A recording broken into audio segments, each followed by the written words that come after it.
Hello student, मैं शिवानी सोलन आपका welcome करती हूँ आपके अपने यूट्यूब चैनल एसएससी बुलेट पर। आज हम इसके अंदर वोकाब बुलेट सीरीज के अंदर ईडियम फ्रेजेस के क्वेश्चंस लेकर आए हैं। देखिएगा, ईडियम फ्रेजेस की बात करें तो आपके हर एग्जाम में पूछा जाता है, चाहे आप सीएचएसएल का एग्जाम देने जाएं या सीपीओ का देने जाएं या सीएचएसएल का देने जाएं, एमटीएस का देने जाएं, हर एग्जाम के अंदर आपके ईडियम फ्रेजेस आते हैं। इसके अलावा आपका वनडे एग्जाम सीडीएस एनडी होता है, उसके अंदर भी पूछते हैं ईडियम एंड फ्रेजेस। आज हम सीखेंगे ईडियम फ्रेजेस को ट्रिक के साथ किस तरह से आपको याद करना है। चलेगा, स्टार्ट करते हैं सेशन को। एग्जाम में दो टाइप से क्वेश्चन आते हैं, एक आपका सेंटेंस बेस्ड ईडियम पूछता है और एक आपका डायरेक्ट ईडियम दे देता है, उसका मीनिंग पूछता है। बट दोनों के अंदर पूछेगा मीनिंग, बस डिफरेंस इतना होता है, एक सेंटेंस बेस्ड होता है और एक आपका डायरेक्ट होता है। सेंटेंस बेस्ड के अंदर थोड़ा सा हमें हेल्प मिल जाती है कि सेंटेंस से कनेक्ट कर कर जब हम सेंटेंस को पढ़ते हैं तो एक कनेक्टिविटी से हम उसका मीनिंग निकाल सकते हैं। ईडियम का मीनिंग ना भी पता हो तब भी हम उसको निकाल सकते हैं, ठीक है। लेकिन जब हमें डायरेक्ट ईडियम दिया होता है तो अगर हमने उसको पढ़ा है तो हम उसको कर पाते हैं और नहीं पढ़ा है तो हम नहीं कर पाते। ये एक बेसिक सा डिफरेंस आता है। सबसे पहले अगर हम क्वेश्चन की बात करें, फर्स्ट क्वेश्चन दे रखा है, his jokes fail flat on the audience. ये आपका सीएचएसएल का क्वेश्चन है जो 4/8/2021 में पूछा गया है। आपको चेक करना है कि इनमें से कौन सा फेल फ्लैट के लिए मीनिंग होगा, यानी कि इस ईडियम का मीनिंग क्या होगा। देखो बच्चों, आप लोग जैसे कुछ काम करते हो, ठीक है, बोलते हो ना काम करा लेकिन कैसा किया गया, फ्लैट, मतलब एकदम सीधा, यानी कि कुछ ऊपर कुछ नीचे नहीं, बिल्कुल फ्लैट गया। अब जब आप चीजें फ्लैट करोगे, ऊपर की तरफ नहीं जाएंगी, तो डेफिनेटली आपने एक अच्छा प्रभाव नहीं डाला है। डेफिनेटली आपने एक अच्छा प्रभाव नहीं डाला है। तो अच्छा प्रभाव नहीं डाला है तो उसी को बोलते हैं fail to have intended effect या fail to have an effect. जब आप किसी पर अच्छा प्रभाव नहीं डाल पाते हैं, सेम उसके साथ हुआ, उसने जोक सुनाए बट उसके जोक ने ऑडियंस पर अच्छा प्रभाव नहीं डाला, ठीक है। प्रोवोक का मतलब होता है जो आपको उकसाने का काम करता है, ठीक है, जो आपको उकसाने का काम करता है। बोलते हैं ना ये प्रोवोकिंग नेचर का पर्सन है, इसका काम है दूसरों को उकसाना, ठीक है। और डीपली टच्ड मतलब जो कनेक्टेड होता है, और इरिटेटेड जब हम कोई चीज़ हमें पसंद नहीं आ रही है, हमें बहुत ज़्यादा परेशान कर रही है, तो हम उससे क्या हो जाते हैं, इरिटेट हो जाते हैं। तो फेल फ्लैट का मतलब होता है कि जब आप अच्छा प्रभाव नहीं डाल पाते, that is fail to have an effect. Next आते हैं ईडियम पे। नेक्स्ट ईडियम है अगेन सीएचएसएल का है जो 4/8/2021 में पूछा गया है, to go red in the face. देखो कुछ कीवर्ड्स को लो, रेड मतलब लाल, फेस मतलब हमारा चेहरा। हमारा चेहरा कब लाल होता है, जब हम बहुत ज्यादा शर्मिंदगी सी महसूस करते हैं। बोलते हैं ना शर्म से लाल हो गई, शर्म से लाल हो गया, तो यानी कि शर्म मतलब होता है एक नेगेटिव वर्ड। तो नेगेटिव वर्ड की बात करें तो यहाँ पर हम उसको क्या बोलते हैं, हमारा एम्बेरेस्ड बोलते हैं। क्या बोलते हैं, एम्बेरेस्ड। जो चीज़ आपको शर्मिंदा करे, यानी कि टू फील एम्बेरेस्ड, जब आप शर्मिंदगी को महसूस करें तो उसी को बोलते हैं to go red in the face. So answer option क्या होगा बच्चों, फर्स्ट। एक्सट्रीमली इरिटेटेड, जब ज़रूरत से ज़्यादा आप क्या हो जाते हो, परेशान हो जाते हो, चिढ़ जाते हो किसी भी चीज़ को लेकर। वेरी हैप्पी एंड प्राउड, ये पॉजिटिव वर्ड है। To shout at someone for doing something wrong, जब आप किसी पे चिल्ला रहे हो, तो ये तीनों हमारे इसके मीनिंग नहीं होंगे। चलेगा, नेक्स्ट आते हैं। नेक्स्ट दे रखा है बटर फिंगर्स। बटर समझते हो, और फिंगर्स जो आपकी होती हैं, ठीक है, बटर फिंगर्स। ये क्वेश्चन आपका एसएससी सीएचएसएल जो 5/8/2021 में पूछा गया है। इसका मीनिंग बताना है, बटर फिंगर्स क्या होता है। बटर आप लोगों ने कभी भी खाया होगा। अब अगर फिंगर्स बटर में जाएंगी तो कैसा फील करेंगी, अजीब सा, ठीक है, कैसा फील करेंगी, अजीब सा। ऐसी आप लोगों के बीच में एक ऐसा पर्सन आ जाए जो बिल्कुल अलग है, जिसको अनाड़ी टाइप ऑफ कहते हैं, ठीक है, जिसको जो अनाड़ी टाइप का होता है, बिल्कुल डिफरेंट टाइप का होता है, ठीक है। तो वहां पर हम कुक की बात नहीं कर रहे, हम एफिशिएंट की बात नहीं कर रहे हैं, रिच फूड की बात नहीं कर रहे हैं। That is to be clumsy. Clumsy का मतलब होता है जो लोग अनाड़ी टाइप ऑफ होते हैं। तो इसका आंसर ऑप्शन होगा टू बी क्लमजी। नेक्स्ट आते हैं लार्ज हर्ट, जिसका दिल बहुत बड़ा होता है, लार्ज मतलब बड़ा और हार्ट मतलब दिल, एक ऐसा इंसान जिसका दिल बहुत बड़ा होता है, एक ऐसा इंसान को जिसके अंदर काइंडनेस भरी हुई होती है, दयालुता भरी हुई होती है, और जिन लोगों के अंदर काइंडनेस भरी हुई होती है, जो बहुत ज़्यादा दयालु होते हैं, काइंड हार्टेड होते हैं, ऐसे लोगों को हम बोलते हैं जेनरस। क्या बोलते हैं? जेनरस। दरिया दिल इंसान जो होता है, जिसका दिल बड़ा होता है। करप्ट मतलब भ्रष्टाचार करने वाला पर्सन, करप्ट पर्सन। ओवरवेट जब वेट ज़रूरत से ज़्यादा हो जाए। एंड अनहेल्दी जब आप चीज़ में कैसा फील करें, स्वास्थ्य अच्छा ना लगे, आपके लिए कोई चीज़ खाएं और आपके लिए वो हेल्दी ना हो, तो आप कैसा फील करेंगे? अनहेल्दी फील करेंगे। ठीक है, तो यहाँ पे लार्ज हार्टेड का मतलब होता है दैट इज जेनरस। ये क्वेश्चन भी आपके CHSL का है, जो 5/8/2021 में पूछा गया है। नेक्स्ट आते हैं। The friends quarreled some time ago but now they are trying to make up with each other। अब देखो, हमें नहीं पता टू मेक अप का मीनिंग क्या है, लेकिन ये सेंटेंस बेस्ड आ जाए तो हमारे लिए इसका मीनिंग निकालना बहुत आसान है। पहले फ्रेंड्स क्या करे? लड़ाई करी। पहले फ्रेंड्स ने आपस में लड़ाई करी। लड़ाई करने के बाद कुछ टाइम के बाद अब वो क्या कोशिश करेंगे? दोबारा से लड़ने की। भाई लड़ लिया ना, बट अब बट आ गया, बट यानी कि अब कंडीशन चेंज होगी। सेम कंडीशन है इसलिए बट का यूज हुआ है। अब कंडीशन चेंज होगी, तो अब चेंज होगी तो लड़ाई में ब्लेम हुआ होगा, तो अगेन ब्लेम तो नहीं आएगा। ठीक है, टू पार्ट फॉर एवर, लड़ाई में वो चीज है, लेकिन अब सिचुएशन चेंज करनी है, हमें बट आ रहा है। अब complete with one another, to complete, तो कंप्लीट का कोई सेंस नहीं है, तो इसका मतलब होता है कि लड़ने के बाद अब वो कोशिश क्या करेंगे? एक दूसरे के जो डिफरेंसेस हैं उनको सेटल करने की। ठीक है, इसको बोलते हैं टू सेटल देयर डिफरेंसेस, कि पहले उन्होंने झगड़ा किया एक बात को लेकर जिसपे वो एग्री नहीं हो रहे थे। अब उसके बाद जब झगड़ा हुआ, कुछ टाइम के बाद उन्हें कुछ फील हुआ होगा, तो उन्होंने क्या करा? मेकअप किया। क्या मेकअप किया? जो उनके डिफरेंसेस थे उनको सेटल करने की कोशिश की। जो उनकी बातों में मतभेद आ रहे थे, विचारों में मतभेद आ रहे थे, उनको उन्होंने सेटल करने की कोशिश करी, उसको निपटाने की कोशिश करी कि किसी तरह से वो खत्म हो और उनकी फ्रेंडशिप आगे की ओर चले। इसी को बोलते हैं टू सेटल देयर डिफरेंसेस। ये क्वेश्चन भी आपके CHSL का है, जो 5/8/2021 में पूछा गया है। नेक्स्ट आते हैं, to cut corners. To cut corners, to cut corners, ये अगेन CHSL का क्वेश्चन है, जो 9/8/2021 में पूछा गया है। टू कट कॉर्नर्स का क्या होता है? कट समझते हो? किसी चीज को काटना।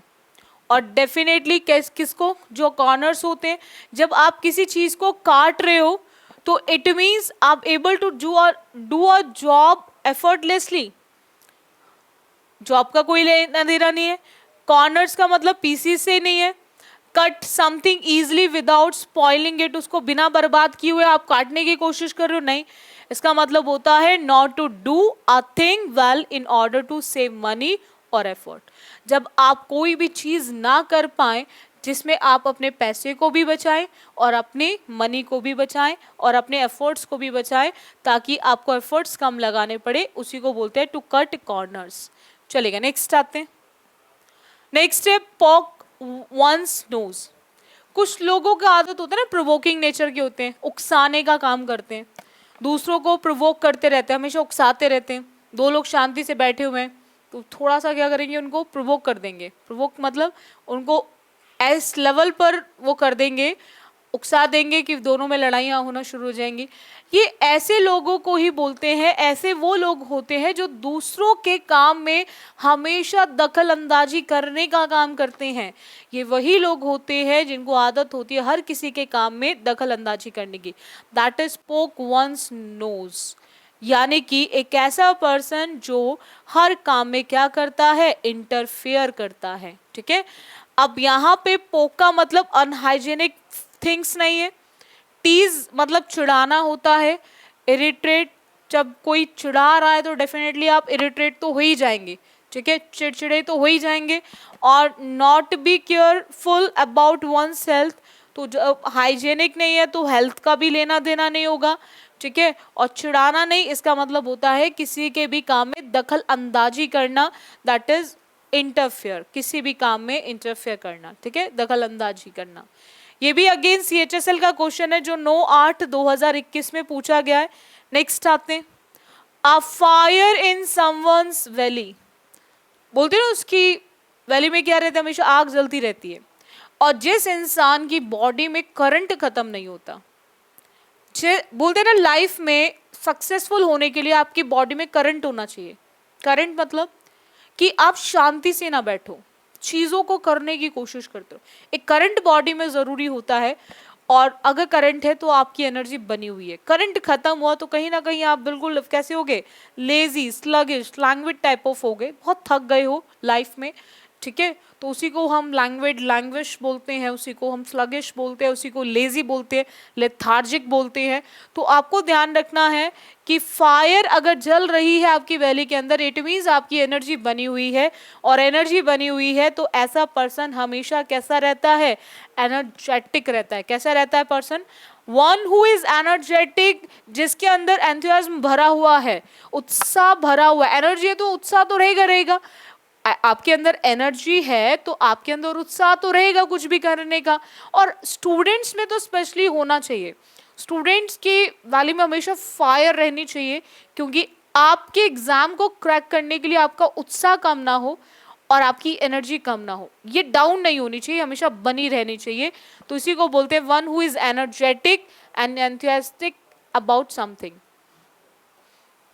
One who is rich and powerful and exploit the, जो शोषण करते हैं लोगों का, जो अमीर है वो नहीं होगा। One who continues to work without wanting a reward, एक ऐसा पर्सन, कुछ ऐसे लोग भी होते हैं ना जिनको कभी भी क्रेडिट नहीं चाहिए होता है, वो कभी भी अपनी तारीफ के लिए हमें क्रेडिट मिल जाए उसके लिए काम नहीं करते। ऐसे पर्सन भी बहुत सारे लाइफ में मिल जाएंगे आपको। One who comes from a middle class background, एक ऐसा पर्सन जो मिडिल क्लास बैकग्राउंड से आया है, तो we can easily eliminate remaining 3 options. तो ऐसे पर्सन को हमेशा एनर्जेटिक पर्सन कहा जाता है, उत्साह से भरा हुआ इंसान। ये CHSL का क्वेश्चन है जो 9/8/2021 में पूछा गया है। चलेगा, नेक्स्ट क्वेश्चन पर आते हैं। निडल इन अ हेस्टैक, निडल समझते हो ना, सुई छोटी सी, उसको ढूंढना बड़ा ही मुश्किल होता है। तो हम बात करें एक ऐसे काम की जो आप सोच भी नहीं सकते, इम्पॉसिबल है। और निडल को सर्च करना बहुत ही इम्पॉसिबल है, और वो भी हेस्टैग के अंदर। यानी कि हम बात करें समथिंग इम्पॉसिबल टू फाइंड, जो चीज ढूंढना बहुत ही नामुमकिन हो, जो चीज ढूंढना नामुमकिन हो उसी को बोलते हैं निडल इन अ हेस्टैक, ठीक है, जो चीज आपके लिए ढूंढना नामुमकिन हो। समवन इन ट्रबल, एक ऐसा इंसान जो मुश्किल में है, नहीं दुविधा में है। समवन हैविंग वास्ट अपॉर्चुनिटीज, जिसके पास बहुत सारे अवसर हैं लाइफ में। समथिंग वेरी ट्रिवल, ट्रिवल समझते हो, जो चीज स्मॉल इन साइज होती है, जो चीज स्मॉल इन साइज होती है, तुच्छ बोलते हैं तुच्छ प्राणी है, तुच्छ सोच का है, छोटी सोच का है प्राणी है, नैरो माइंडेड टाइप पर्सन जो होते हैं, ठीक है। तो we can easily eliminate remaining 3 options. चलेगा, ये भी क्वेश्चन आपके CHSL का है जो 9/8/2021 में पूछा गया है। नेक्स्ट क्वेश्चन देखो, रैंक एंड फाइल। मैं हमेशा सभी स्टूडेंट से कहती हूँ, जो मेरे ऑफलाइन स्टूडेंट्स, मैं हमेशा कहती हूँ रैंक भी आप ही जैसे बच्चे लेकर आते हो, रैंक कोई अलग स्टूडेंट थोड़ी ना लेकर आता है, आप भी में से कुछ बच्चे रैंक लेकर आते हैं। तो रैंक को याद रखेंगे अपनी रैंक से, और रैंक वही बच्चे लेकर आते हैं जो आप जैसे बैठ के पढ़ रहे हो, आप जैसे बच्चे बैठ के सुन रहे हो, पढ़ रहे हो, दैट इज ऑर्डिनरी। रैंक का सीधा मतलब है ordinary, ordinary person, ordinary thing, यानी कि जो चीज़ भी क्या है ऑर्डिनरी है, that is ordinary workers in a company, ठीक है, उसी को बोलते हैं हमारा रैंक एंड फाइल। तो आप रैंक को हमेशा अपनी रैंक से याद रखना कि भाई अगर CPO की बात करें, CGL की बात करें, CHSL की बात करें, अगर उसमें रैंक लेकर आएगा तो रैंक भी हम में से कोई बच्चा लेकर आएगा, and we all are ordinary people type of person. So यहाँ पर इसीलिए हम लोग क्या लिखेंगे, ऑर्डिनरी वर्कर्स, ठीक है। The manager of a personal department no, a very well organised company, एक बहुत अच्छी तरह से व्यवस्थित कंपनी है, नहीं। Financial activities in a firm, कि फर्म में फाइनेंशियल एक्टिविटीज हो रही है, ये भी नहीं होगा। सो आंसर ऑप्शन क्या होगा, 4th। अगेन ये CHSL का ही क्वेश्चन है जो 9/8/2021 में पूछा गया है। नेक्स्ट आते हैं, burn the midnight oil, burn the midnight oil.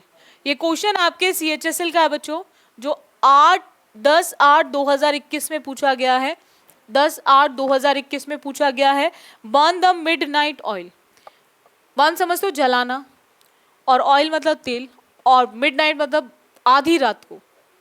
कुछ लोग ऐसे होते हैं ना, कुछ ऐसे पर्सन मिलेंगे आपको लाइफ में जो आधी आधी रात को काम करते रहते हैं, ठीक है, क्योंकि ऐसे लोगों को आदत होती है लेट नाइट काम करने की। बहुत सारे लोग होते हैं दिन में सोते हैं, रात को काम करते हैं, तो बोलते हैं ना आधी रात को कौन सा तुम तेल जला रहे हो, कौन क्या काम करते हो, ठीक है। एक ऐसा पर्सन जिसको आदत हो लेट नाइट काम करने की, that is work late into the night. एक ऐसा पर्सन जो लेट नाइट काम करता है। अब यहाँ पे create problems in the night नहीं, बर्न थिंग्स यूजिंग ऑयल, या फिर work many nights at a stretch, कि आपने बहुत सारी रातों में स्ट्रेच करके उसे खींच के काम किया, तो वो भी नहीं होगा। तो इसका आंसर ऑप्शन होगा work late into the night. जब आप बहुत लेट नाइट आप काम करते हो उसी को बोलते हैं, ठीक है, चलेगा। ब्रेक द आइस, बहुत सुना होगा आपने इस कभी स्कूल टाइम में। ब्रेक मतलब तोड़ना, और आइस मतलब बर्फ, ठीक है, इसको इस तरह से याद ना रखें। आपने देखा होगा बहुत देर से शांति है, ठीक है, बहुत देर से शांति है, बोलते ना इस चुप्पी को तोड़ेगा कौन, इस चुप्पी को तोड़ेगा कौन, who will break the ice, कौन इस चुप्पी को तोड़ेगा, जो बहुत टाइम से बनी हुई है, शांति बहुत टाइम से बनी हुई है, उसे भंग कौन करेगा। अब भंग कौन करेगा, तो यहाँ पर यानी कि हम भंग करने की बात कर रहे हैं, तो भंग करने के लिए यानी कि चीजों को शुरू करना पड़ेगा। अब यहाँ पर दे रखा है arrange for scattering show, scattering करते हो ना बच्चे करते हैं, उसके लिए अरेंज करना नहीं। Cool the room for everyone, सबके लिए रूम को ठंडा करना। Make things available for a party, चीज़ों को अरेंज करना, व्यवस्थित करना पार्टी के लिए। इसका मतलब होता है मेक अ बिगिनिंग और स्टार्ट समथिंग, कि बहुत देर से शांति बनी हुई है और इस शांति को तोड़ने का काम कौन करेगा। जो काम करेगा इट मीन्स वो कहीं ना कहीं चीज़ों को स्टार्ट करेगा, वो चाहे कन्वर्सेशन की फॉर्म में हो या फिर आपके किसी एक्शन फॉर्म में हो, यानी कि इस शांति को तोड़ने का काम जो करेगा उसी के लिए यूज होता है break the ice. Break the ice, ये SSC CHSL का क्वेश्चन है जो आपके 10/8/2021 में पूछा गया है। हमने जो आज ईडियम्स करे बच्चों, ये बहुत इंपॉर्टेंट ईडियम्स है, एग्जाम में बहुत बार आते हैं, ठीक है, और हर क्लास को आप बच्चे जरूर लिया करो। हर टॉपिक, हर एक टॉपिक आपके लिए बहुत इंपॉर्टेंट है। SSC बुलेट पर अगर सबसे पहले तो जिन स्टूडेंट्स ने अभी तक सब्सक्राइब नहीं करा है तो वो बच्चे ज़रूर सब्सक्राइब कर ले, क्योंकि आपको हर क्लास का नोटिफिकेशन मिल सके। मैं हमेशा देखती हूँ कि मैसेज कमेंट बॉक्स में पड़े रहते हैं, मैम क्लोज टेस्ट करा दो, पैराजम्बल करा दो। तो अगर आपने सब्सक्राइब किया होगा तो आपको मैसेज करने की ज़रूरत नहीं पड़ेगी। क्यों नहीं पड़ेगी, क्योंकि ये सारी चीज़ें आपकी SSC बुलेट पर रेगुलर आपको मिल रही हैं, तो उसका नोटिफिकेशन मिल जाएगा। तो आपको ज़रूरत नहीं है प्लेलिस्ट में जाकर या फिर आप चैनल पे जाके सर्च करें, तो आपको उसको नोटिफिकेशन मिलेगा, तो आप इजीली कर सकते हो। क्योंकि ये मैं भी जानती हूँ आपके बैक टू बैक एग्जाम है इस साल, ये जो साल है बड़ा ही गोल्डन ईयर है, बैक टू बैक एग्जाम्स हैं, तो इतना मुझे भी पता है कि आपको क्या चाहिए, तो उसी को देखकर ही आपके लिए हर चीज़ दी जा रही है आपको। वो पैराजम्बल की सीरीज भी चल रही है, क्लोज टेस्ट भी चल रहा है, फिलर्स चल रहे हैं, आपके previous spot the error, sentence improvement. इसके अलावा रेगुलर आपकी क्लासेस लाइव भी चल रही हैं जिसके अंदर प्रैक्टिस सेशन ही हो रहा है, गोल्डन रूल की सीरीज चल रही है, वोकैब बुलेट सीरीज चल रही है। तो हर चीज़ आपको डेली बेसिस पे मिल रही है, तो हर सेशन आप लो, इसके लिए आप चैनल को सब्सक्राइब कर लो। और अगर सेशन अच्छा लगता है तो आप बच्चे इसको लाइक भी कर दिया करो, ठीक है, शेयर भी करो, ताकि मैक्सिमम स्टूडेंट्स तक चीज़ें पहुंच सके, ठीक है। सो आज के लिए इतना करें, बाकी करेंगे बच्चों नेक्स्ट क्लास में, नेक्स्ट सेशन के अंदर। डेली बेसिस पे क्लासेस जरूर लो, लाइव जरूर लो आप बच्चे, ठीक है। So thank you student for this session.